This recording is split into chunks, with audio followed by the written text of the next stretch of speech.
warahmatullahi wabarakatuh. Halo semuanya, selamat datang di podcast Cangkir Ilmu.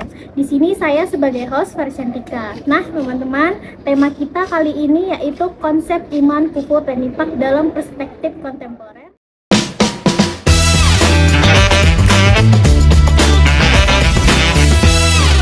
Yang akan dijelaskan oleh narasumber kita. Siapa narasumber kita? Pantau terus ya.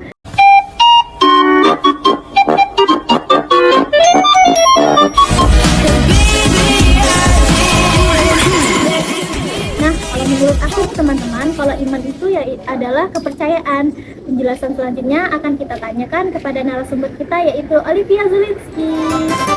Halo Olivia. Hai Faris. Nah Olivia, apakah benar iman itu hanya sekedar kepercayaan saja? Nah, baik Faris, itu tadi dari menurut Faris ya, dari pendapat Faris ya. Nah, sebenarnya itu benar Faris, namun di sini kurang tepat karena menurut Al-Ghazali dalam Ihya Ulumuddinnya berkata bahwa iman itu memiliki 3 unsur penting. Yang pertama adalah meyakini di dalam hati, diucapkan dengan lisan, dan diamalkan melalui perbuatan. Seperti itu, Nah, jadi teman-teman, iman itu bukan hanya sekedar kepercayaan saja ternyata, tapi yang dipercayakan dalam hati, ucapan secara lisan, dan diterapkan dalam perbuatan. Nah, Olive, menurut kamu kenapa ada orang yang kelihatannya rajin ibadah, tapi sikapnya masih gampang nyakitin orang? Nah, pada sini kita bisa mengetahui mana perbedaan yang hanya sekedar tahu saja dengan yang dengan orang beriman. Kita bisa membedakannya di situ.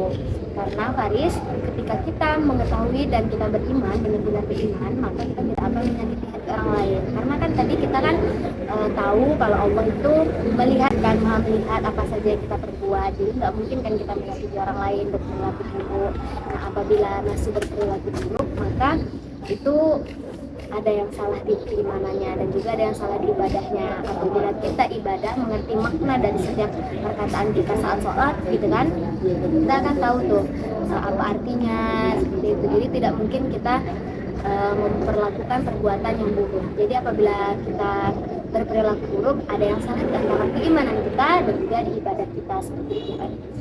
Jadi teman-teman, kita itu kalau ibadah kita tuh harus mengetahui maknanya dan harus diterapkan juga, jangan hanya sekedar beribadah saja gitu ya Olive. Nah Olive, lanjut nih, banyak anak muda merasa imannya naik turun, itu normal gak sih? Nah, sebenarnya itu normal banget ya Faris, karena keimanan itu sifatnya nggak statis. Dia bisa aja bertambah, dia bisa juga berkurang. Apabila Faris di lingkungan yang baik, maka keimanan Faris insya Allah bisa bertambah. Namun apabila Faris sering melalaikan ibadah atau yang lainnya, maka iman Faris pasti akan menurun Faris. Makanya kita harus memilih pergaulan yang mana yang baik, mana yang buruk. Dan juga dari sosial media kita harus gunakan secara bijak supaya keimanan kita itu tetap stabil dan lebih baik. Jadi gitu ya teman-teman, kalau iman kita naik turun itu normal, tapi kita itu harus memperbaiki pergaulan gitu, berusaha memperbaiki iman kita, dan kalau perlu kita bisa merubah pergaulan kita ya menjadi lebih baik gitu.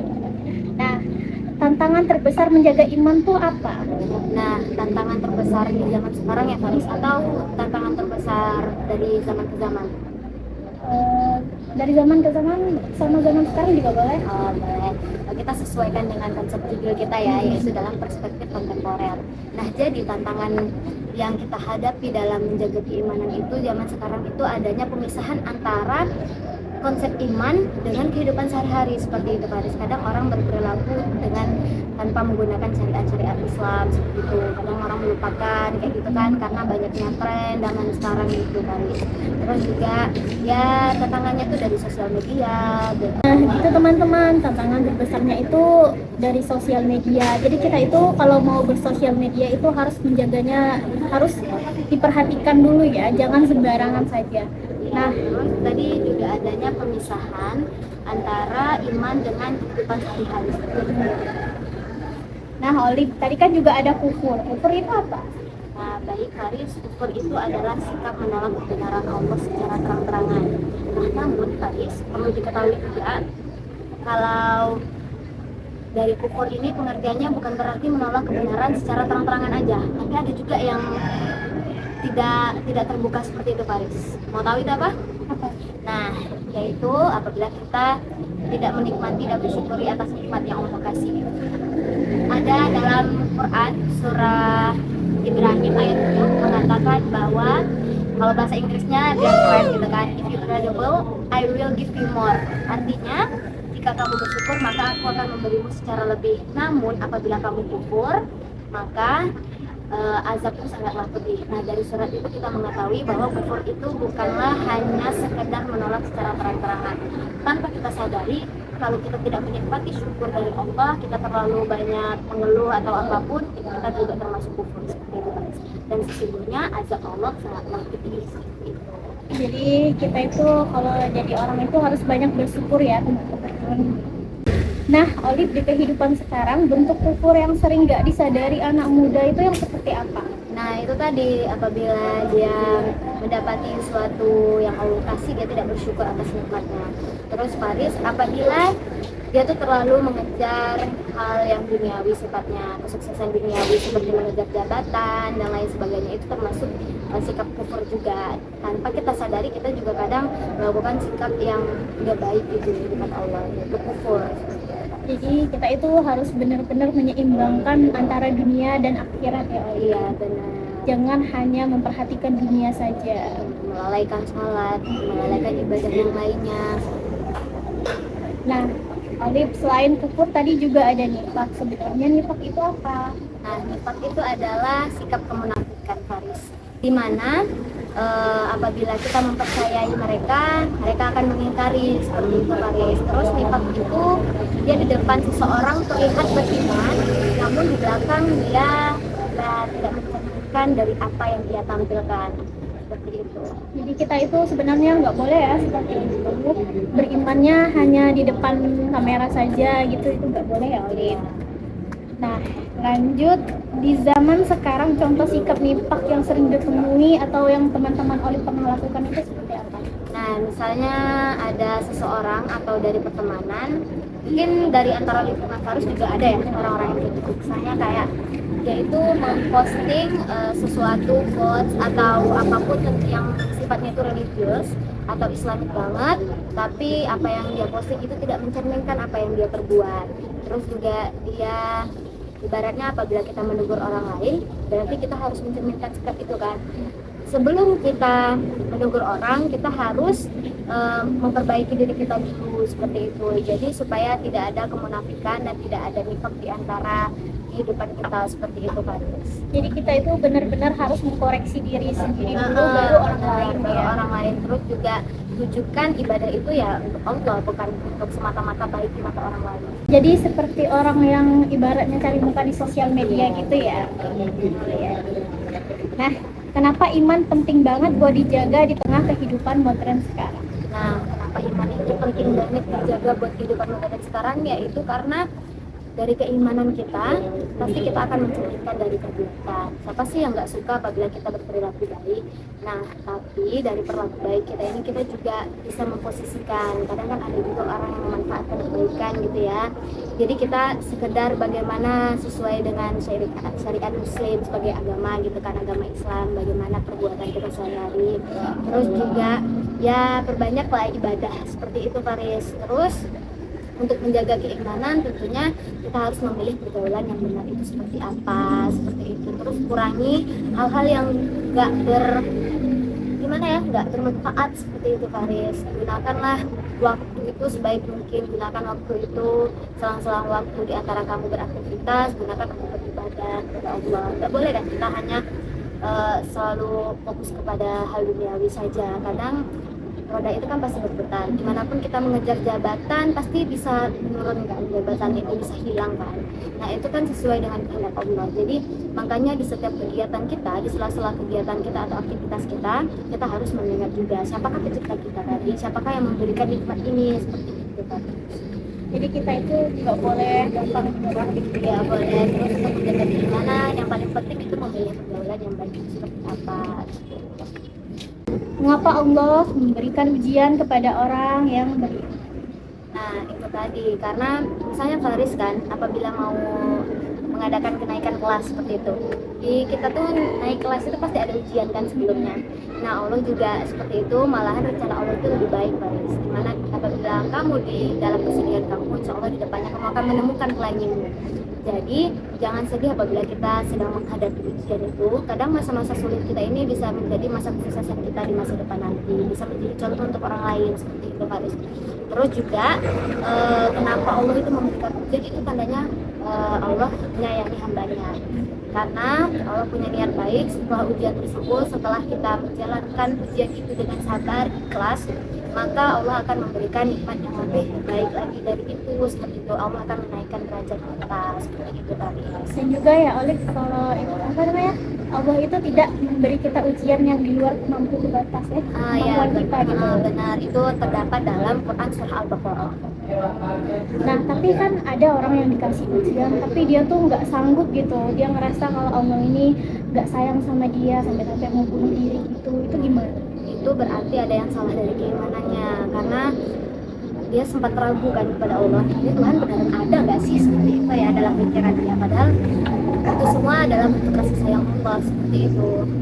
Sedangkan di dunia ini harta dan semuanya itu adalah titipan, harusnya dia sadar seperti itu. Terus juga janganlah, kadang kan sampai sekarang itu ada ya banyak orang yang bunuh diri seperti itu kan, merasa bahwa ujiannya itu sangatlah berat. Sebenarnya ujian dengan azab itu berbeda, Baris. Ini ada dua orang yang misalnya kan, kamu bisa menilai yang satu ini dia judi online, utangnya itu puluhan juta, ratusan juta bahkan.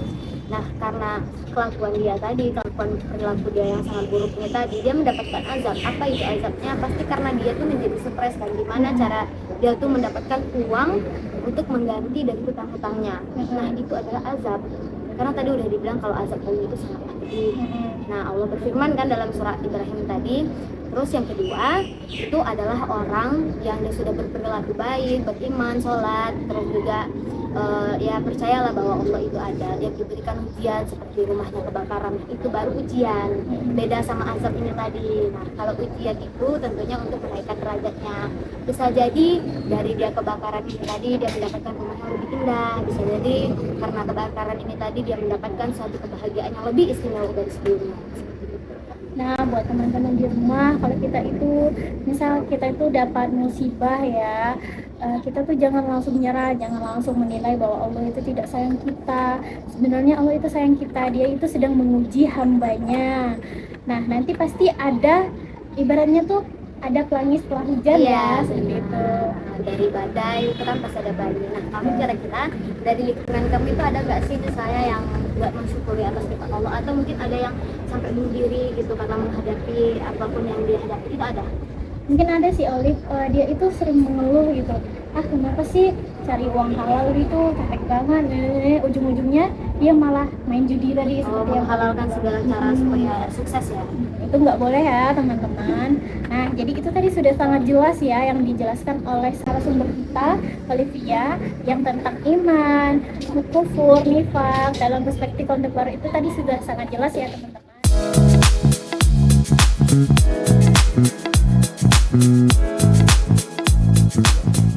Assalamualaikum warahmatullahi wabarakatuh. Halo pemirsa, selamat datang di podcast kami, yaitu Secangkir Ilmu, di mana kita bisa menikmati sebuah informasi sambil minum secangkir air. Nah, di sini saya menghadirkan narasumber untuk materi pemikiran para tokoh tentang akidah dan akhlak.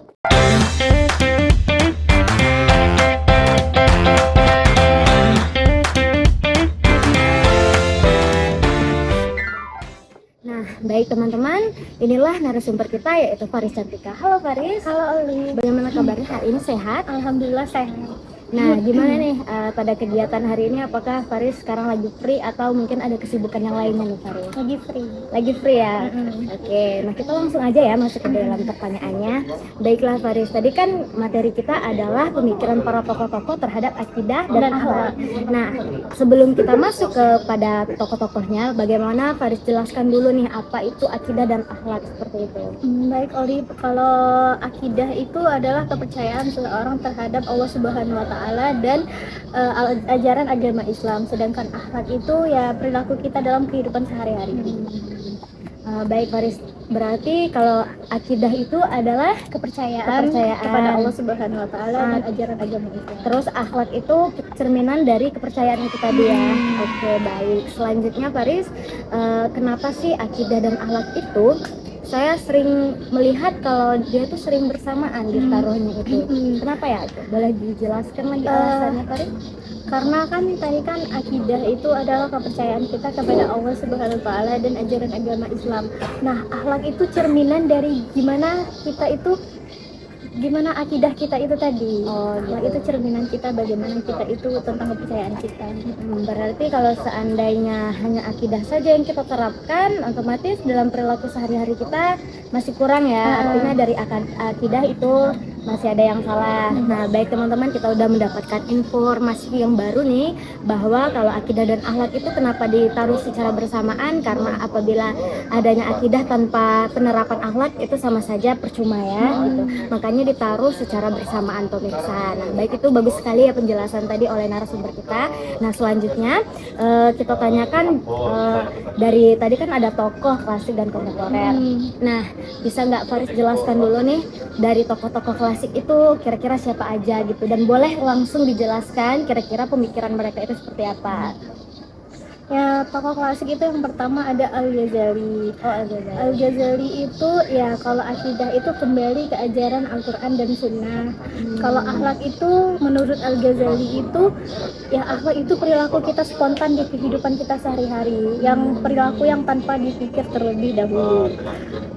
Di Al-Ghazali itu juga ada yang namanya pencucian akhlak.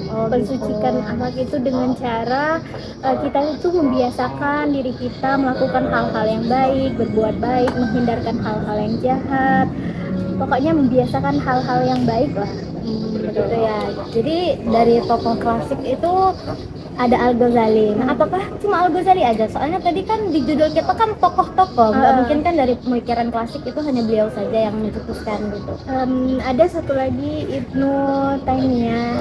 Kalau Ibnu Taimiyah itu akidah dan akhlak itu cara orang berakidah dan akhlak itu tetap kembali ke Al-Quran dan Sunnah. Seperti itu. Berarti sebenarnya para pemikiran dari tokoh klasik itu walaupun siapa aja dari Ibnu Taimiyah atau siapa tadi Al-Ghazali ya. Nah, itu pemikiran mereka itu sama walaupun ada dua tokoh. Nah, intinya pemikiran mereka itu lebih ke klasik gitu ya.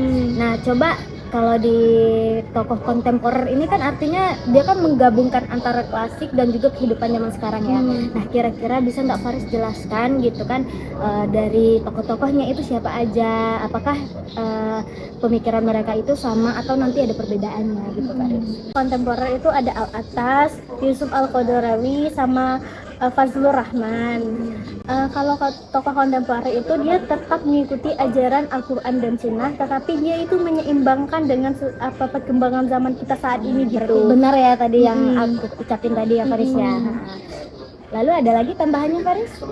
Perbedaan tokoh klasik sama tokoh kontemporer itu, kalau tokoh klasik itu dia benar-benar mengikuti ajaran Islam yang terlebih dahulu, benar-benar mengikuti ajaran agama Islam yang ada di Al-Quran atau Sunnah. Kalau kontemporer dia mengikuti Al-Quran dan Sunnah tetapi tetap menyesuaikan dengan perkembangan zaman kita saat ini gitu. Jadi dari pemikiran kontemporer itu dia tuh mengikuti perkembangan zaman seperti ya. Kalau klasik dia tuh lebih kental dengan ajaran dan hadis gitu, ajaran yang terdahulu seperti ya, tidak menggabungkan dengan ajaran yang ada di zaman sekarang.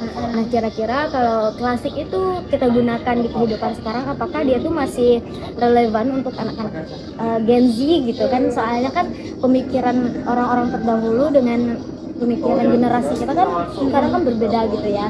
Nah, kira-kira apabila kita menggunakan pemikiran para tokoh klasik ini di era zaman sekarang, apakah itu masih relevan atau ada saran yang lebih baiknya itu seperti apa gitu? Sebenarnya itu masih relevan saja, tetapi yang lebih bagus itu kita mengikuti ajaran yang kontemporer, mengikuti yang pemikiran tokoh yang kontemporer.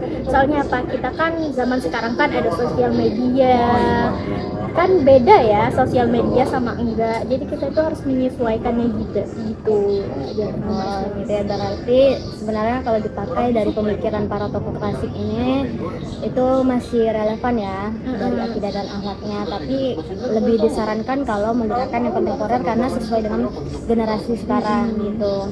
Nah, baik Faris, kira-kira dari pemikiran klasik dan kontemporer ini yang sering digunakan dengan anak sekarang itu menurut saya di makalah-makalah itu adanya Al-Ghazali. Nah, kenapa anak-anak zaman sekarang lebih memilih dari pemikiran para klasik itu? Kenapa enggak terdahulu yang kayak kontemporer gitu aja yang diambil dari sumbernya? Karena kan ya Al-Ghazali tadi kan dia kembali ke Al-Quran dan Sunnah juga, tetapi kan dia itu ada yang pencucian akhlak itu tadi. Kita kan ya harus menjauhkan akhlak yang buruk itu. Nah, itu boleh diikuti, itu sangat bagus untuk diikuti ya, sangat disarankan. Kan yang Al-Ghazali juga juga relate ya di kehidupan kita, karena ya emang akhlak kita itu ya spontan gitu. Gitu ya.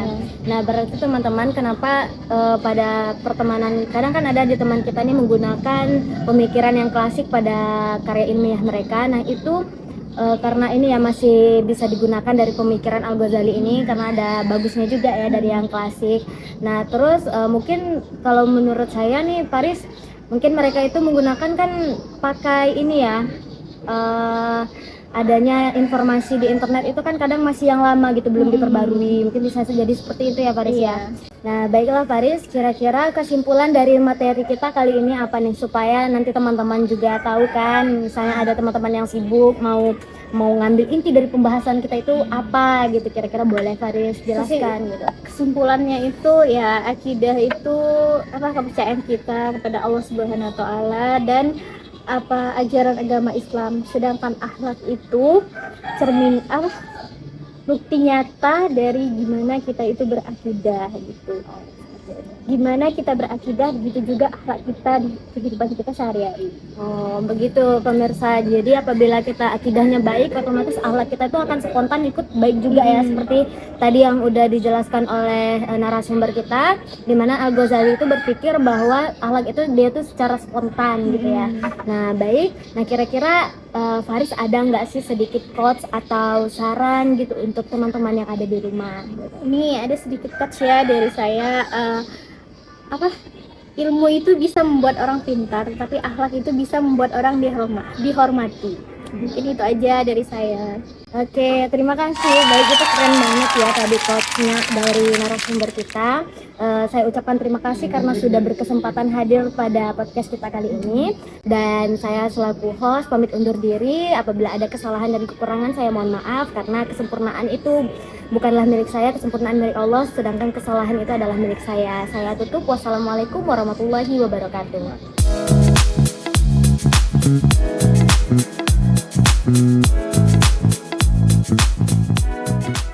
Halo teman-teman, itulah tadi podcast dari kami. Semoga apa yang disampaikan bisa menjadi ilmu yang bermanfaat. Kami tutup dengan Assalamualaikum warahmatullahi wabarakatuh.